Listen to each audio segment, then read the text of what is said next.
And now, I would like to introduce John McCain.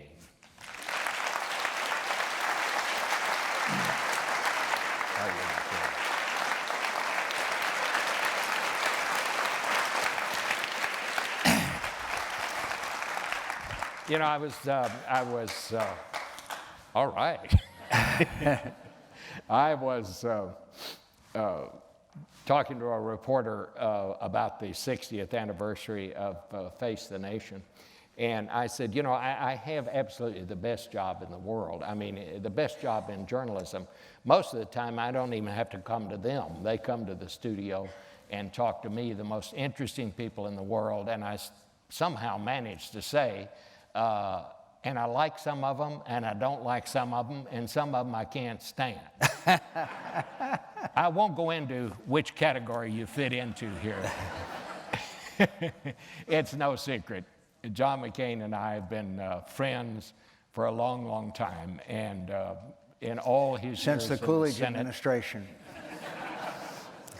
And when they asked me to do this, I know what they were doing. He wanted, you know, someone older than he was to do this interview, but the truth of the matter is we are exactly the same age. Our birthdays are a couple of months apart, and we never tell who's ahead in that 2 months period. But it's John McCain is always there, and people say to me, why do reporters like him? And the reason why is when the news is good, it's not hard to find elected officials. They're there for you if you need them, if the news is good.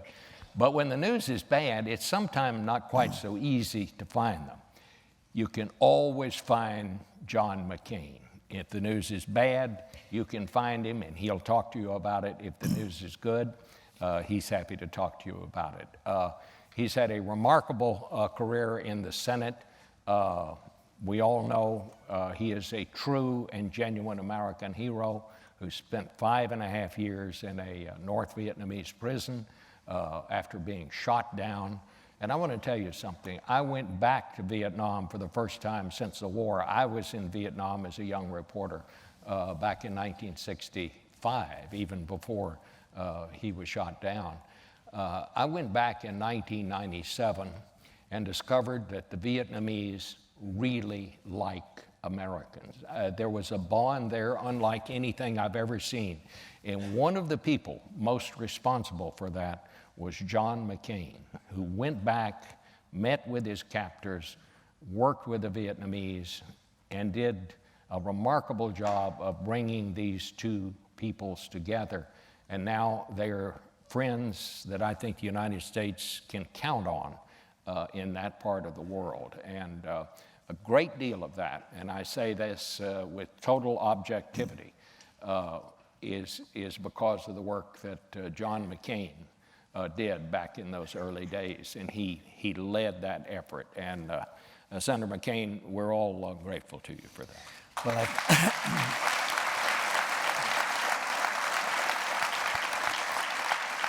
thanks, Bob. Could I just say thank you? Sure. Thank you for being here. And by the way, happy birthday to the United States Marine Corps. They're 239. And tomorrow, obviously, we'll be honoring our veterans for their service and sacrifice. And one of the Bob, I don't mean to get spun off on the different aspects of, would rather talk about the book, but, you know, my friends, after the Vietnam War, our veterans weren't treated very well. Unfortunately, the animosity towards the war was sometimes reflected in attitudes and behavior towards our young veterans, most of whom 18, 19, 20-year-old draftees, as you know. But now we do honor our veterans, and we honor them enormously. I was at a football game Saturday. It was dedicated to our veterans. It's really wonderful. And again, we've got time, but one of the nicest things we do is we have a thing called Honor Flight. Bob has also been involved in it, where in every state, they take the World War II veterans and fly them to Washington, bring them down to the World War II Memorial, And I go down there a lot. My fellow senators a lot of times ask me to go down there.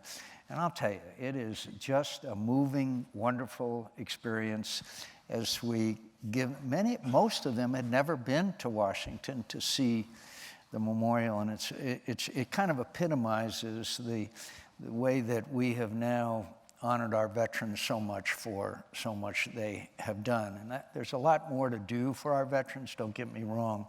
But I am proud that tomorrow, all over America, we will be honoring our veterans. And by the way, my relationship with Bob Schieffer goes back, as I mentioned, to the Coolidge administration. We were debated on whether the Army Air Corps should buy airplanes or not. But anyway, I would just like to say that it's not an accident that Face the Nation is the #1 of the Sunday talk shows. And one of the reasons for that, among many reasons, is that we've known each other for many years. I, to this day, do not know what political allegiance or identification Bob Schieffer is. He's tough, very tough, but also very fair. And I think that's what the American people look for in the kind of program that Face the Nation epitomizes: tough, fair, and objective, because they want to learn the facts, not opinions. And so I want to thank Bob Schieffer for all of the years that... Well, I tell you, for many years, the person who had the most appearances on Face the Nation was Bob Dole. He had been a presidential candidate, the Senate Majority and Minority Leader. But a couple of years ago, John McCain now holds the record. I believe he's been on 102 times. That's more than anybody from either party. And after those kind words, Senator, we may invite you back. So, thank you. Thanks. Well, let's talk about why we came here. Senator McCain has written this book. It is called 13 Soldiers. It's a personal history of Americans at war. And I think what I enjoyed about the book, Senator, and I finished it on the train coming up this afternoon, it's basically kind of a history of the wars that Americans have been involved in, 13 major conflicts, and you and Mark Salter, your co-writer, have gone in and picked out one soldier or sailor or Marine or flyer, and picked out one person. And what I liked about the book, just from the standpoint of a reader, it's a great little primer on what each one of these wars was sort of about. And you've done it by telling the story of one particular person. Would you like to just tell us a little bit about what the themes of the book are, and then I'll ask you some questions? Sure. Or we can go straight Basically, to questions. as Bob just described, we are trying to identify one individual, but in the context of the conflict in which they were engaged, but also different attributes that make up soldiers and the different motivations and the different types of character. Quite often, we look at our military heroes as perfect and without any vices, without any failings, and that's good. I certainly did it as a young man. I still remember my hero was a Marine aviator by the name of Pappy Boyington. But what we try to describe that these individuals who came from the lowest economic part of our social ladder they were native, a couple of African Americans, a couple of women, and the various attributes that they displayed that is also associated with warfare. Many of them, not many, but some in this book are not perfect characters. In fact, at least one of them was kind of a rogue and wrote his memoirs, a guy named Samuel Chamberlain, the Mexican War, where he mentioned more about his conquests of young women than he did about fighting the war.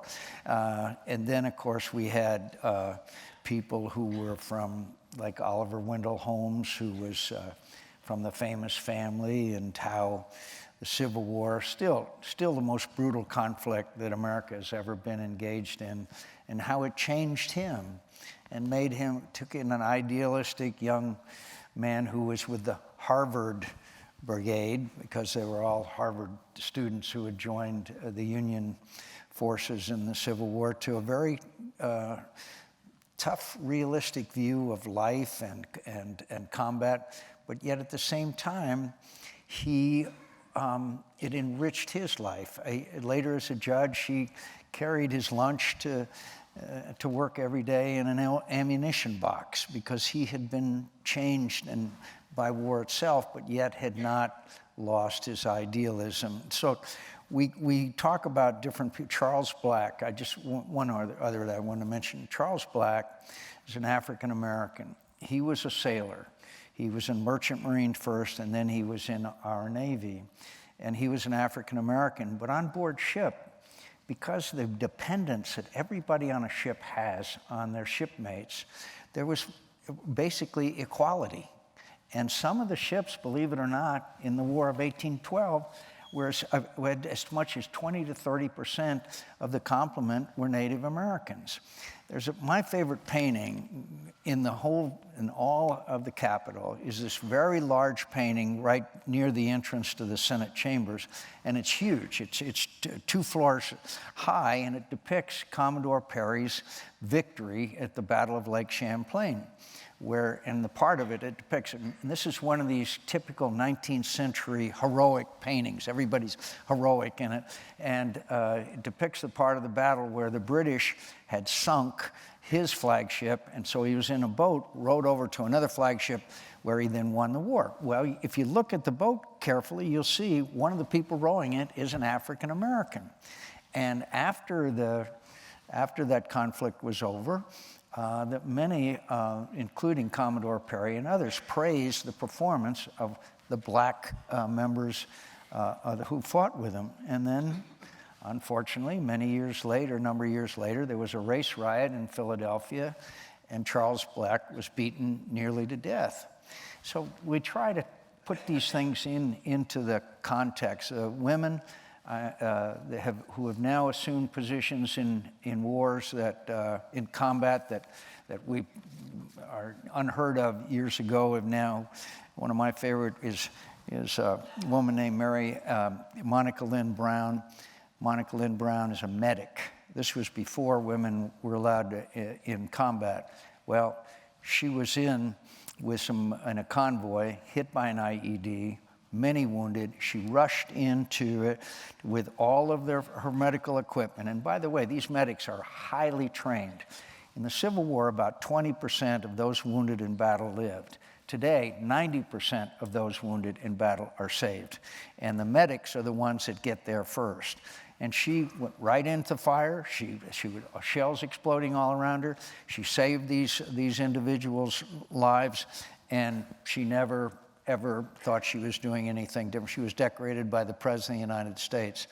And so if there's any more discussion that we want to have, and any question you might have later about women in combat, I think that her performance and that of other women in recent conflicts that we're in, by the way, which know no battle lines, that there should be no doubt in anybody's mind about the ability of women to perform on a not only equal but sometimes superior basis to men. You know what, I think one of the most valuable things about the book, Senator, is it just helps people to know more about the military. I was a little boy during World War II. I can remember the day that Roosevelt died. I was on my mother's grocery cart at the Loveless grocery store in Fort Worth, Texas. And in those days, everybody had a part in the war that was going on. Your uncle was there, your dad was there, your brother was there, the fellow that lived next door, he was there. And now, I think one of the things, I think the all-volunteer Army is a terrific thing. It's the best Army in the world. But it has almost separated the military off from the rest of society. I mean, being in the military was one of the common experiences that all Americans shared and brought them all together. And now I think one of the reasons that the country is divided as it is that they're separate. They're what, 1/2 of 1% of the population is in the military now. And I run into people, it's not because they don't want to, they just don't have the opportunity to even know anybody in the military. And I guess what the question, nobody wants to have a war to bring the country together, but how do you feel about some sort of national service or some sort of common experience? I've been involved in several efforts at national service, but in the expanded sense. I believe that every young person should have the opportunity to serve this country. We only need a certain amount in the military. But think of all the other things that young Americans can and are doing. AmeriCorps, Teach for America, the Peace Corps. There are so many organizations that now are in being. And by the way, those organizations that I just talked, they're vastly oversubscribed. More young people want to join those voluntary organizations, to go teach in the Indian reservations, to teach in inner cities in school, to go overseas and help people, as the Peace Corps has done ever since Jack Kennedy's inception of them. I believe we ought to expand those programs, and I believe we ought to make more Americans eligible for it. As far as the military is concerned, it's unfortunate but true. In the days that you and I were talking about, it took 6 weeks at, Fort Dix, and then they were ready to go and fight. Now, it takes a long time to train a military person to be capable of the jobs that we are asking them to perform. I mean, this is a high-tech military today. And whatever your job is in the military, it requires extensive training, months of training. So it used to be, as you remember in the old days, in the Korean War, they were drafted for 2 years. Hell, right now, it would take a year at least to train them before they're ready to deploy. So, and the other thing about the all-volunteer force is that it's good to have people who want to serve. And during the draft, obviously, there were people who didn't. And you know, a lot of the things that you and I use as a benchmark, whether we should or not, is the Vietnam War. And what we did in the Vietnam War made, to me, the draft unacceptable. And what was that? The poorest, the lowest economic rung of our society, the least educated, were the ones who got drafted and went. And those from the higher echelons of society got a doctor to give them a degree, they got a deferment, whatever it is.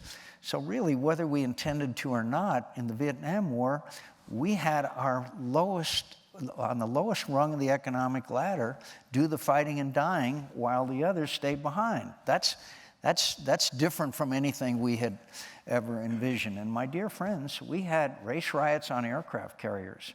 We had a thing called fragging that you saw when you were there, and of course drug usage, et cetera. So now we have an all-volunteer force, and even though everybody doesn't serve, these young people, men and women, are really superb now. They're really superb. And they do a great job if they're properly led. Well, and you know, that brings another point. When we talk with what's wrong with our schools now and how people in certain neighborhoods, well, we just send them off to trade schools. They'll never learn to do these highly sophisticated jobs. You go into the military and you find these are the kids that are operating some of the most sophisticated systems in the world today, and they're doing it well. I think that's another thing that all of us can kind of keep in mind about what's going on right now. And there is great pride. I haven't run into, well, let me kind of strain a little bit, but the sequestration is hurting our military, and it's hurting morale, and it's hurting readiness, and it's hurting retention, because whenever you have meat axe approach to any issue or situation where you're trying to reduce the costs, you make serious mistakes. There's plenty of ways that money can be saved in defense spending, believe me. But when you do it across the board, then you harm their readiness, their capability to fight. Right now, we are sending notices to Army captains and majors that are fighting in Afghanistan that they're being involuntarily separated from the Army. You can't keep morale up and do that. So I'm worried about what these across-the-board cuts have done to our defense spending, and especially when I think you could coherently and cogently argue that we're in more disarray and turmoil in the world today than we've probably been ever. And I understand the difference between the Cold War and today, but look almost any place in the globe and you see enormous turmoil. Yeah. I want to obviously talk about that, and I know the folks will have questions about that. Let me ask you just a couple of more questions about your book, though. I guess the question I would have is, what was your favorite character after you went through all of this group? I know, I'll tell you who mine is, but I'll see what you think. Well, one of my favorites, of course, is a guy who ended up a friend of mine named Leo Thorsness. Mine too. My friends, one of the fascinating things about the Vietnam War is that because of McNamara's and others' idea about gradual escalation of the conflict, we watched the emplacement of surface-to-air missiles. They landed at the port of Haiphong, Russian ships offloaded, put on trucks, and emplaced. And these were very sophisticated weapons. And still, the most heavily defended place in the history of warfare was Hanoi, because they had 3 concentric rings, literally of thousands of surface-to-air missiles. By the way, manned by Russian crews, we know now for sure later on. So we would fly into those, and of course, I can't tell you how many thousands of anti-aircraft guns. And so it was a very hostile environment. And we took very significant losses of aircraft. And Leo Thorsness one day was in a large strike, and what he did was a thing called Wild Weasel. And they called him that because they sent in these planes to basically try to neutralize the SAM sites around the targets they were going through. Well, you can imagine the loss rate. They flew a plane called the F-105. And Leo and his backseater and his wingman went in one day. And it's a long story, but to encapsulate it, one of his wingmen was shot down.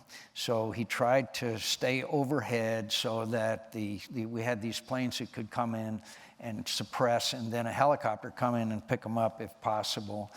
And so he stayed overhead there.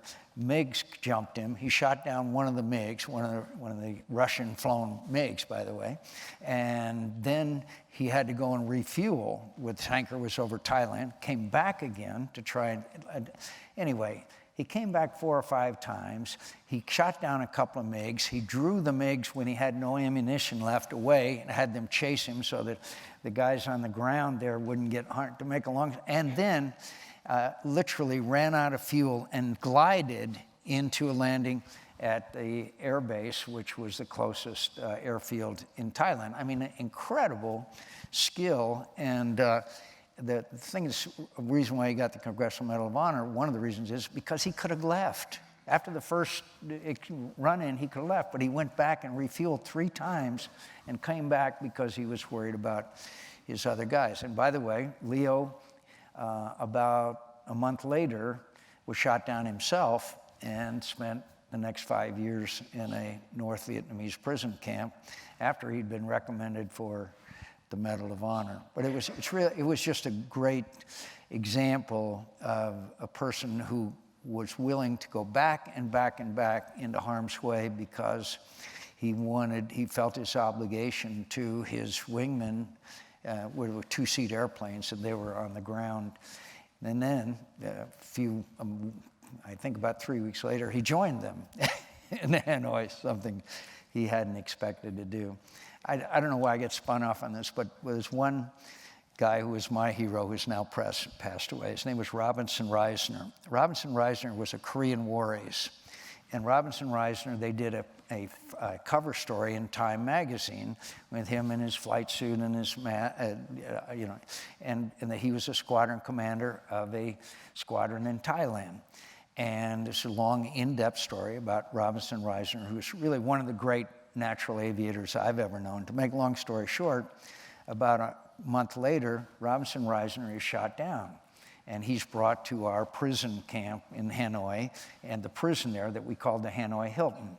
And he was there and sitting on a stool, and the head of all the camps comes into the interrogation room, throws the copy of Time magazine on the table in front of him and said, "Ah, Colonel Reisner, we've been waiting for you."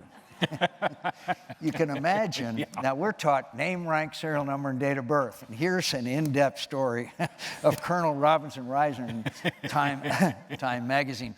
But Leo was also a great resistor. But I think he's just about my favorite. But honestly, I think my second favorite is, of course, Monica Lynn Brown.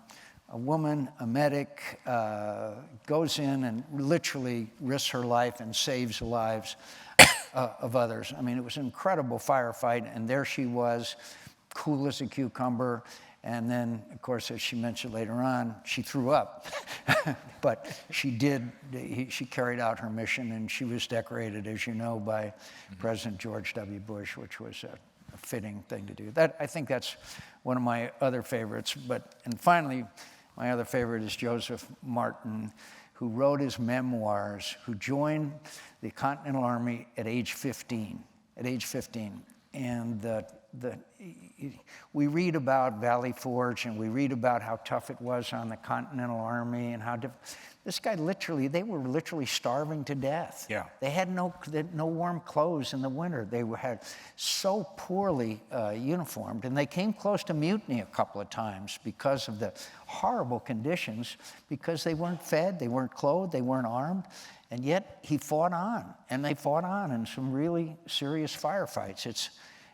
He's really kind of one of my favorites of all.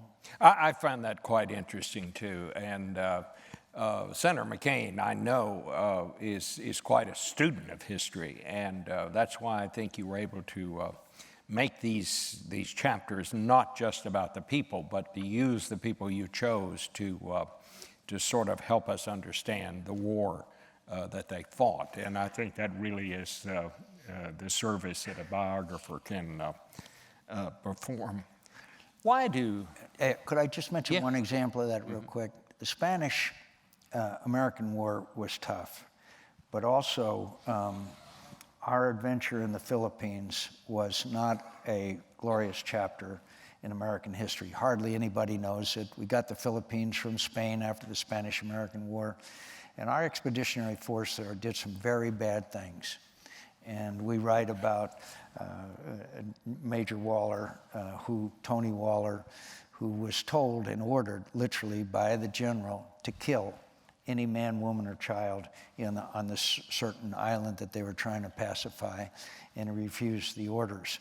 So we also write about a person like him who really fought hard, but it was really our first experience with guerrilla warfare.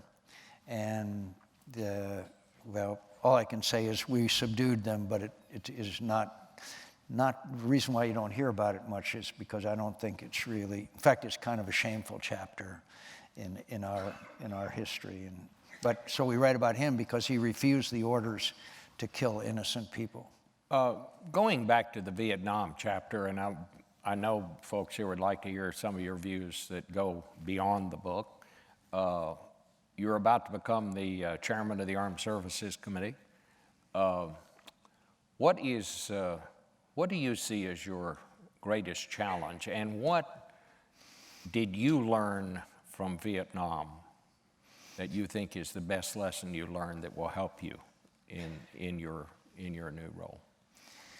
After the Vietnam was over, there was only one group of heroes. Let's be very brutally frank. That was the POWs.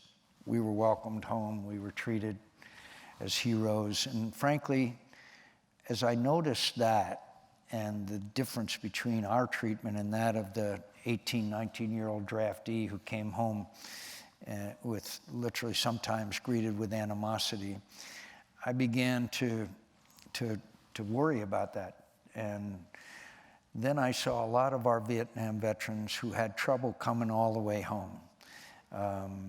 And part of that was because of the existing and lasting animosity between our two countries. So over a long period of time, I felt that it would be a good thing for America and a good thing for Vietnam and our veterans if we normalized relations between our two countries. The war was over, was done, and so John Kerry and I especially, and with President Clinton's active encouragement, as well as George Herbert Walker Bush before him, we needed to resolve the MIA POW issue. Many of you remember that back in the 90s, there was all these theories that we've left all these people behind and all that. Well, we went back and forth to Vietnam many times with names of people, trying to get them identified as to where their remains, et cetera. Well, to make a long story short, we got that issue resolved. The Select Committee decided unanimously that there was no Americans left alive in Southeast Asia. So then the next step was the normalization of relations, and we worked hard on it in a bipartisan fashion, and it was quite a moment, frankly, when with the announcement of the normalization votes in the Senate and the House and the President, we announced the normalization of relations between our two countries. Since then, obviously, partially because of the threat of China. Remember, the Chinese governed Vietnam for 2,000 years. And the Vietnamese are very concerned about all this problems in the South China Sea, et cetera. A ship, there's a destroyer that's named after my father and grandfather, who were both Navy admirals. And that ship paid a port visit to the port of Da Nang about a year ago, which shows you if you live long enough, anything is possible. So now the Vietnamese, I'll be very frank, they persecute Buddhists, they persecute Christians, they persecute people in the minorities, they repress some of the social networking, et cetera. But they are making progress. They are making progress. And we can't expect overnight, even though it galls the hell out of me sometimes, for them to change. But they are improving, their economy is strong, and they are becoming more and more of a friend and an ally. And even our Vietnamese who came after the war, who fled Vietnam, they're now patriotic. It's interesting. They're all for the Vietnamese against China. And when I go to Vietnam, when I go to Hanoi, I am more recognized in the street in Hanoi than I am in Phoenix, and I'm not making that up. And so I'm happy that we have this normalization of relations. I'm happy that we have thousands of Vietnamese as students in the United States. I'm happy we have set up a Fulbright scholarship program that functions in Saigon. I still call it Saigon, no matter what they want to call it. And so it's an example, I think, of the greatness and generosity and spirit of the American people. And life is full of anecdotes, but on one of my many trips back there, I asked to see Vo Nguyen Giap. Vo Nguyen Giap was the hero of Dien Bien Phu. He was the head of the Vietnamese military all during the Vietnam War. He's about 5'4", and he was a school teacher that was a genius. As you know, I mean, he was a military genius. And so I asked to see him, had a conversation with him that was very unproductive because he's still kind of a hardline communist. He really wasn't very forthcoming. He was in his uniform. And make a long story short, at the end of about a half hour of kind of fruitless conversation, I said, "Thanks, I'm glad to have met you," And I stood up and he said, in Vietnamese, he said, "You were an honorable enemy," And translated that, and I stopped and I looked at him and he said, "You were an honorable enemy." That was a very nice kind of moment because they certainly didn't consider the French as an honorable enemy, as you know. So anyway, the moral of the story is that wars end, wounds heal, and we have to go forward. And if we get stuck in the past, if we get stuck in the anger and hatred, then we're the ones who suffer more than the people who our anger and hatred is directed to. Let's talk about Washington.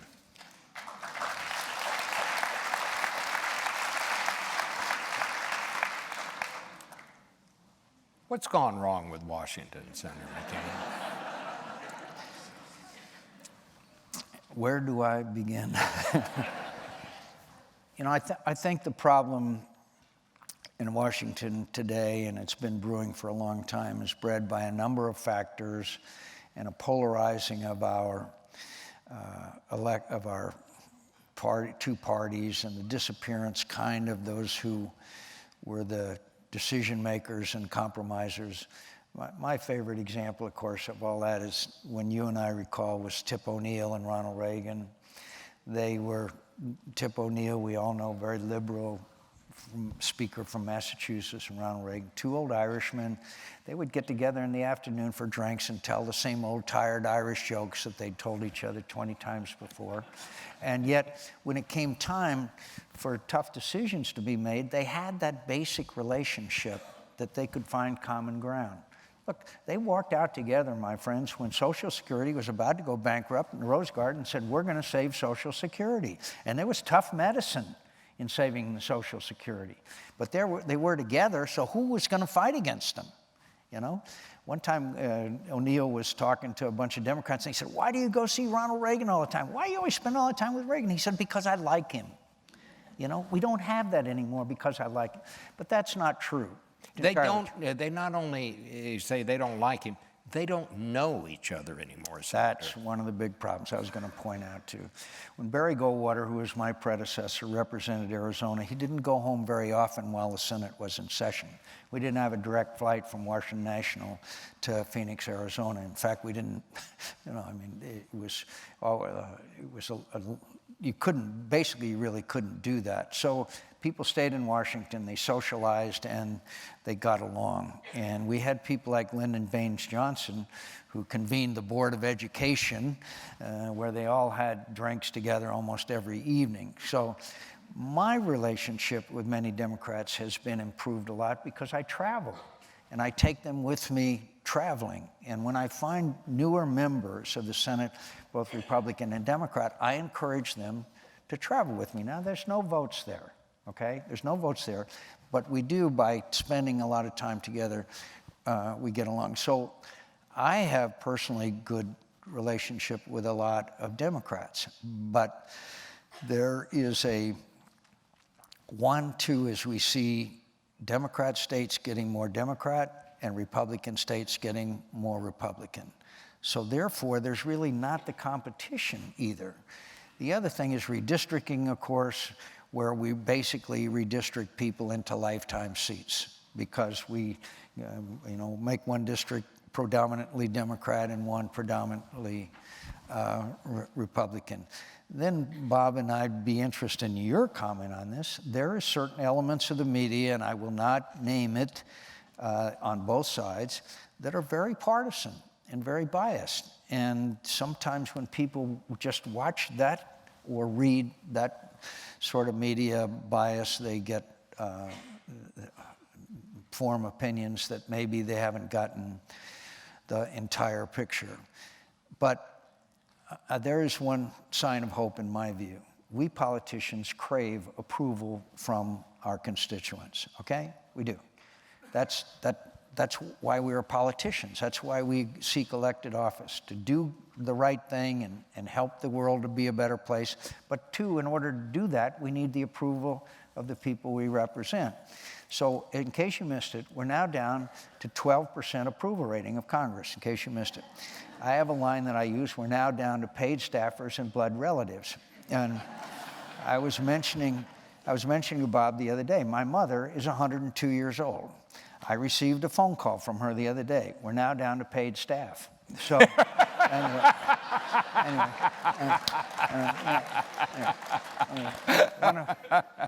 one of my favorite lines is I was going through Washington National Airport. Guy runs up to me and says, "Hey, anybody ever tell you look a lot like Senator John McCain?" I said, "Yeah." And he said, "Doesn't it sometimes make you mad as hell?" So the approval rating is, what it is. But I hope that in the next 2 years that we will have a working relationship with the Democrats. I hope that we will take things up in the regular order, debate, amendments, votes, where people can ventilate. One of the reasons why we're frustrated is because there was an absence of debate in the Senate, as you know. And I'm not now saying why, I'm not going to go there, but I am going to say that if we go through the regular order and some new senator has an amendment that he or she wants voted on and debated, then let's let it happen. Let's go back to the old Senate that we're supposed to be the great debating society, rather than choking off each other's ability to serve the people that they represent. And so, Good with me. Just to answer your question, the question you raised about the media, the media environment has totally changed from what it was when I came to Washington. And in those days, you basically had 3 television networks. Every town had an independent station usually, and every town had a good, strong newspaper for the most part. All that has changed now. We're now bombarded with news from all sides, most of which is simply incorrect. I mean, you may not like the editorial policy of the New York Times or the Wall Street Journal, but generally people in those days accepted what was on the front page as fact, and they accepted that the stories didn't appear there unless the organization, CBS News or the newspaper, had gone to some trouble to check them out, to find out if in fact it was true. Well, now the mainstream media continues to do that, but you have all these other organizations. We have some kid living in his mom's basement, wakes up in the middle of the night and says, "Oh, I know what this is all about now." in his underwear, on his computer, smoking a cigarette. Yes. Yeah. In his mother's basement. And so that's all out there too. And one of the main jobs of the media, the mainstream media now, is to somehow cut through all this maw of information, right, wrong, and some wrong by purpose, to try to, tell people, here's what we think is important. The other thing that has changed now is we now have what I call validation television or validation radio, where people turn it on because they want it delivered from their point of view. And that's fine. I mean, magazines have been that way. You have sports magazines are about sports, and women's fashion magazines are about fashion and all that. But what has happened is it's sort of like Lincoln's time. If you want to be informed, truly informed, you have to listen to a variety of sources and read a variety of publications. Because if you just listen to one side of the argument, you're going to get all of that over on this channel, but you're not going to get it on the other channel where you're going to get the other side of the story. And that's what's really changed, and I think it has had an impact on the great divide we now see in the country. I do too, and I would recall. Because here's the thing, we are not basing our opinions now on the same set of facts. That's what's changed. And for 10 years, correct me if I'm wrong, a former colleague of yours, Walter Cronkite, was voted the most respected man in America. In fact, when Walter Cronkite went to Saigon after the Tet Offensive, this may be an anecdote that may not be true, but Lyndon Johnson used to watch the 3 television station news every night. He wanted to see CBS, NBC, and ABC. And he saw Walter Cronkite say, "I don't believe there's any reason for the United States of America to remain in Vietnam any longer. It's just not going to work." That's what he said. And Lyndon Johnson said, we've lost the war. If we've lost Walter, we've lost the war. And he did say that, and because I know the person he said it to was George Christian, who was his press secretary at the time, and that is absolutely accurate. And in that day, the evening news was appointment television. We made it a point to watch the evening news. Is there anybody here in this room that makes it a point to watch the evening news anymore? Well, I do. But, why when you can just switch on one of the news channels or one of the channels? But so I think the news has changed information, like you said. But also, there's a mean-spiritedness out there that maybe the new avenues of communications have allowed. But, you know, I tweet all the time, and I think it's wonderful. I think it's a great way. I love it. You know, I mean, it's really great. And yet, some of the tweets I get back, you know, it's hard for me to understand why someone would exercise such ill will. I mean, it's one thing to disagree, but sometimes I read some of these, I think, what is this all about? And by the way, could I mention to you, one of the top 10 tweets of 2009 was when Snooki, many of you know who Snooki is, after the passage of the Affordable Care Act, tweeted, "I'm so mad at Obama. He raised taxes on tanning beds." She said, "Senator McCain would never do that because he's so pale."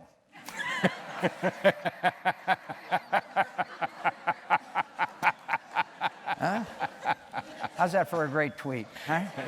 Very insightful. All right, here are some questions from the audience here. Were you president, what would you have done and when about ISIS? I would have left. I would have left. I would have made sure that we had a sustainable force left in Iraq. My friends, by the way, could I just mention that in 2006, when Lindsey Graham and Joe Lieberman and I saw the situation in Iraq deteriorating to the point where we were going to lose, I called for the resignation of Donald Rumsfeld. I said we were losing. I criticized the hell out of George W. Bush for the strategy that was failing in Iraq. We did the surge thanks to a great genius named David Petraeus and the sacrifice of a lot of brave young Americans. We stabilized it. It wasn't over, but the casualty rate was way down. It was stabilized. And if you listen to Ryan Crocker, Leon Panetta, and Bob Gates, all three of them will tell you we could have left a force behind. Now, we can argue back and forth, but those three individuals, I believe, buttress my assertion. If we had left it there, then Maliki wouldn't have done what he did, and things may not have been great in Iraq, but it gave rise to ISIS, and now we are facing, I believe, a direct threat to the United States of America over time. What would you do now? I would sit down with my military leaders and I would say, what do we need to do to destroy ISIS? If you accept what the president said, that we have to destroy ISIS, then I would ask the military what we need to do. And that is not 4 or 5 airstrikes a day, my friend. That's not putting 1,500 and then another 1,500. You know what that reminds me of? This gradual escalation. And I would say, okay, we're going to do that. And then I would sit in the Oval Office and I'd look at the camera and I'd say, my fellow Americans, you saw these people. You saw on the internet them beheading American citizens. You know that a week ago or so, a month, 2 weeks ago, ISIS announced that according to Sharia law, enslavement of women is in keeping with the Koran. I said, these people are dedicated to our destruction, and we're going to have to destroy them. And here's what the best military advice I can get. I know for a fact that the president is not taking the military advice that he's getting. So if you call He's not. on the American people, he's not exercising the military recommendations that he is getting from our military leadership. So it's very tough. It's not going to be easy. These people are attracting young men, particularly, but also some young women from all over the Arab world, Muslim world, because they're winning. They want to be part of this winning group that's been able to establish this caliphate. And so it's going to be very difficult, and it's going to be long, and it's going to be difficult. But just life is full of anecdotes. Mr. Baghdadi, who hopefully we wounded or killed, although I don't know if that's true or not. Mr. Baghdadi was in our Camp Bucca in Iraq for 4 years. We once had as many as 25,000 prisoners there. When he was released on his way out, he said to the Americans, he said, I'll see you in New York. He said, I'll see you in New York. Now, Mr. Baghdadi is not known for his sense of humor. There's no doubt what they want.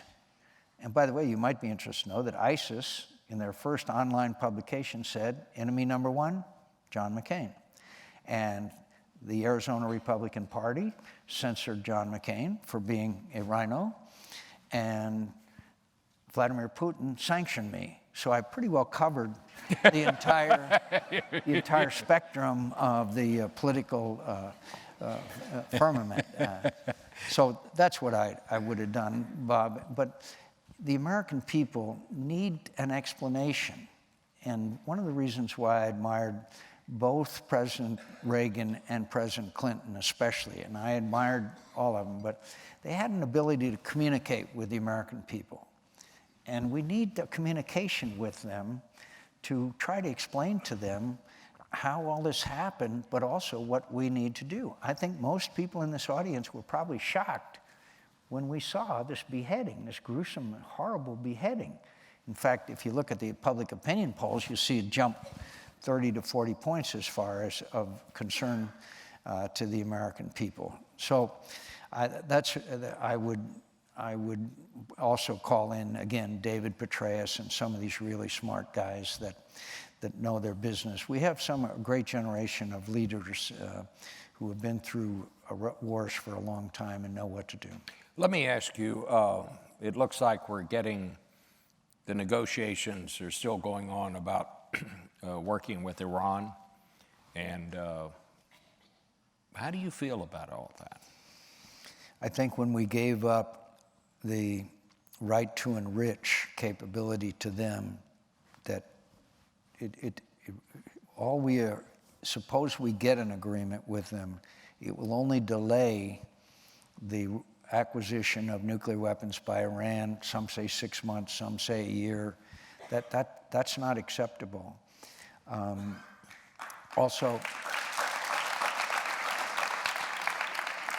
Also, you know, there's really 3 parts to a nuclear weapon: the material, the warhead, and the delivery capability, the missile.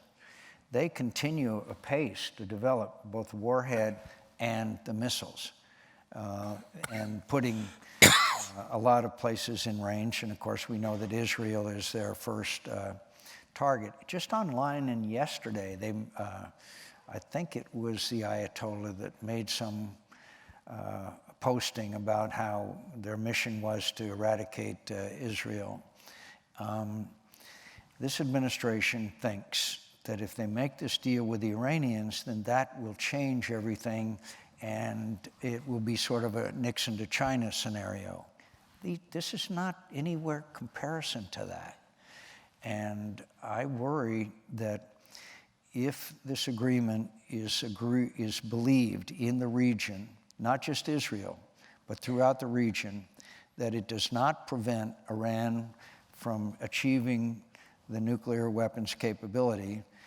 The Saudis will buy nuclear weapons from Pakistan like that. All the other countries will become nuclearized. Bibi is going to have to look and see what his options are, whether that's acceptable or not. So you will see the nuclearization of the Middle East, which obviously makes the stakes immeasurably higher in the Middle East. So I'm very worried about it. And one thing that Lindsey Graham and my beloved Joe Lieberman is still with us, even though he's left the Senate. I talk to him almost every day, and that is that we are committed to trying to see that this agreement is treated as a treaty, and which requires the advice and consent of the United States Senate. By the way, I know there's lots of friends. Could I hate to, with all these asides, but I love Joe Lieberman so much. Could I just tell one brief story? They had a going-away party for Joe Lieberman when he retired at the Israeli embassy in Washington, and there was 18 speakers. Every one of them said how great, wonderful Joe Lieberman was. You know, as much as we love a guy, you know, you hate these kind of dinners. So I was the last guy, and I said, look, I'm not here to praise Joe Lieberman. I'm here to make an important announcement, and that is that I'm converting to Judaism. I said, I'm converting because all these years with Joe Lieberman, I've had to eat that shitty salmon. I've had I've had to ride the Shabbat elevator, take 45 minutes to get down to the thing. I said, I haven't been able to do a damn thing on Saturday. I said, so here I have put up with all this stuff, and I've not any of the benefits, so I'm converting. So everybody laughed and funny. And then Joe said, yeah, and now you're going to have a Brits? Anyway. Let me, how would you describe relations between Israel and the United States right now? Obviously, it's the worst they've been, and this chicken blank statement that was quoted, I think it was Jonah Goldberg, or was it? I've forgotten who it was. Whose piece recorded. Well, somebody in the administration apparently called. Somebody said it. I've forgotten who reported it. That they said that Bibi was chicken. You know who it was that said it?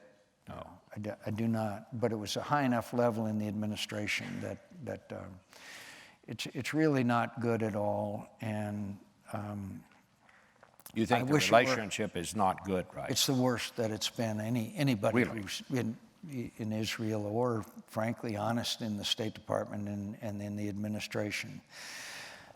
It's very dangerous for us to alienate our dearest friend and closest ally. And I worry a lot about it. And I believe that if there's a breakdown, which there is in that trust in our relationship, it will, of course, motivate the Israelis to take action on their own if they feel that they can't rely on us. Suppose there's another crisis, such there has been from time to time, as you and I have observed. Will they sit by and let John Kerry behave as Henry Kissinger and Jim Baker and others have throughout these crises? I don't think so, because I think that trust is gone. The good news is they've got a thriving economy. They have a very messy but functioning democracy, if there ever was one. And Iron Dome changed the equation dramatically. When you can shoot down incoming missiles, suppose that they hadn't had Iron Dome in this latest episode. You'd have had cities all over Israel blowing up from missiles hitting it. And they still have, by far, of course, the best military capability in the Middle East. And their economy, again, is really strong. So there is some good news out there. I hope that there's some kind of reapproachment. But so far, I've only seen it worsen. And when unnamed high administration officials are making statements like that, it's just not helpful at all. You know that, Bob. You've seen them come and go, and I don't think I've ever seen anything quite like that. As the incoming chairman of the Armed Services Committee, how much time are you going to spend on cybersecurity? That's the question from the audience. It's funny you mention that, because I was going to set up a subcommittee especially devoted to that. Cyber is such a great threat, my friends. We've got to do one of two things: either have that as part of the Armed Services Committee, or set up a select committee in the Senate and the House. My friends, these attacks are dangerous. They're growing. They are.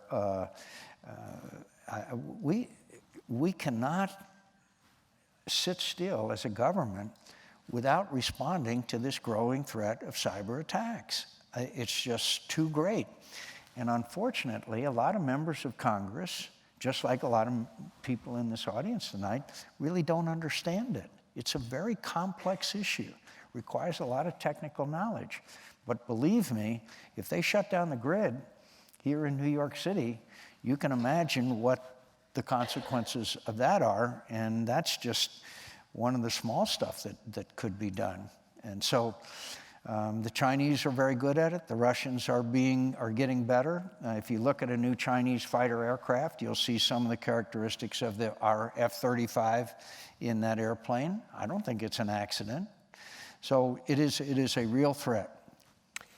What do you think will happen? Again, a question from the audience.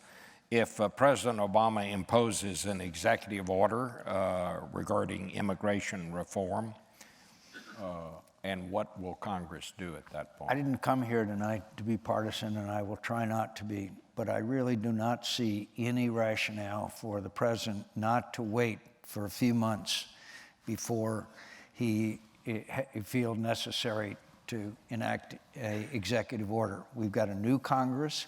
We've got additional Republican seats, which I'll speak very frankly with you, allows Speaker Boehner to have more latitude because there's not that group of people who are unalterably opposed to immigration reform to govern the decision-making amongst the Republicans in the House.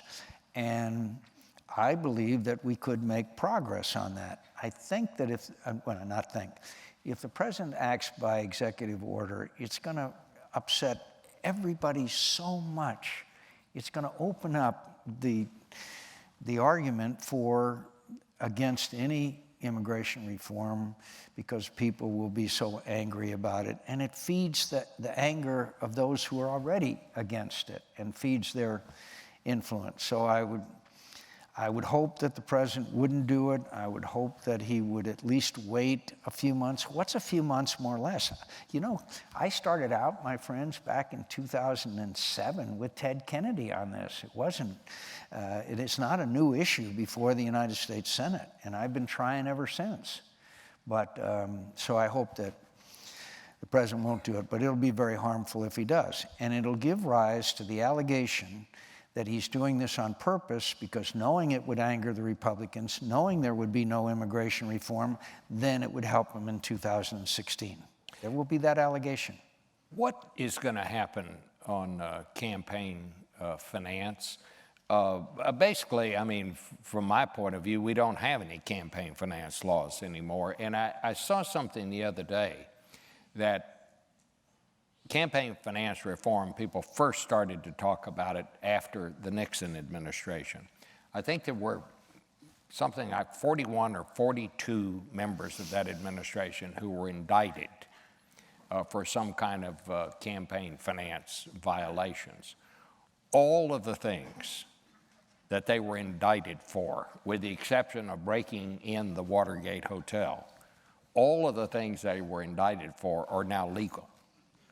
That's where we are on campaign financing. Do you see, I mean, as far as I can see, the floodgates are open, and this election cost us $4 billion.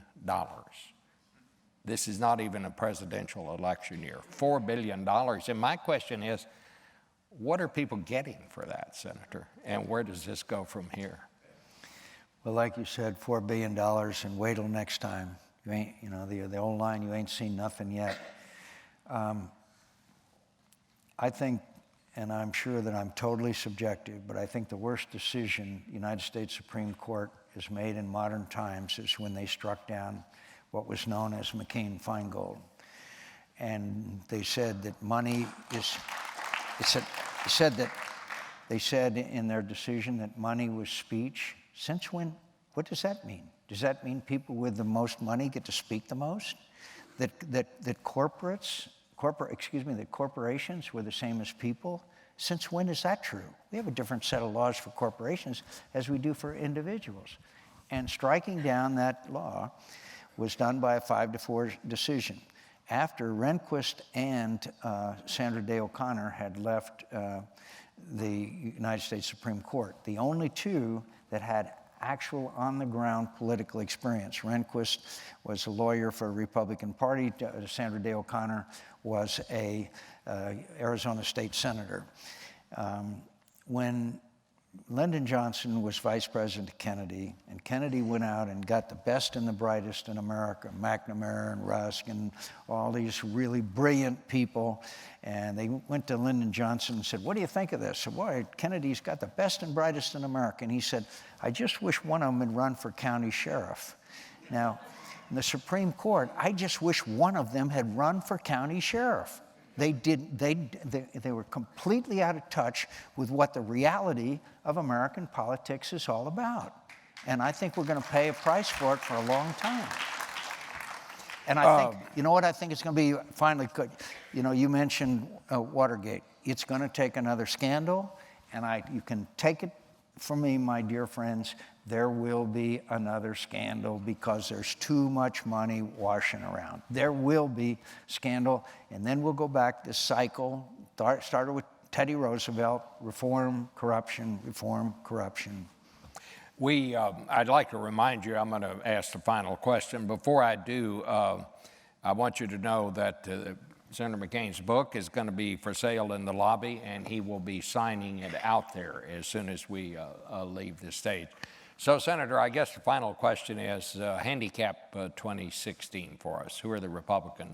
Who do you think the Republicans will wind up nominating? McCain, pale, rested, ready.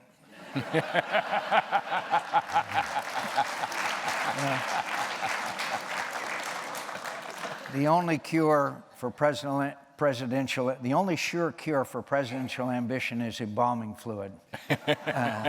Well, let me ask you this. If honestly, you do run this time, will you put Lieberman on the ticket this time like you wanted to? I wanted to. You know, it's way too early. I think it's wide open, and I'm not sure who's in and who's out. I wouldn't be surprised if we saw a couple of our more successful Republican governors who were successful or not part of Washington that have governed well. A guy like John Kasich, Heartland of America, successful Republican governor. Ohio, and there you go, Buckeye, there you go. And so I think you might see more of that input. But what I worry about, frankly, is one of these debates with 27 people, you know. You haven't got anything else to do. You know, there's another old line. If you're a United States senator, unless you're under indictment or detoxification, you automatically consider yourself a candidate for President of the United States. So, but I think it's going to be interesting. And could I say, Bob, and I'm not dodging your question, but the chances of whoever that nominee is will be directly related to the Republicans' performance now that we have both House and Senate. If we perform well, then I think we can be competitive. If we have this just, you know, shut down the government, that kind of stuff, then it doesn't matter. Ladies and gentlemen, John McCain.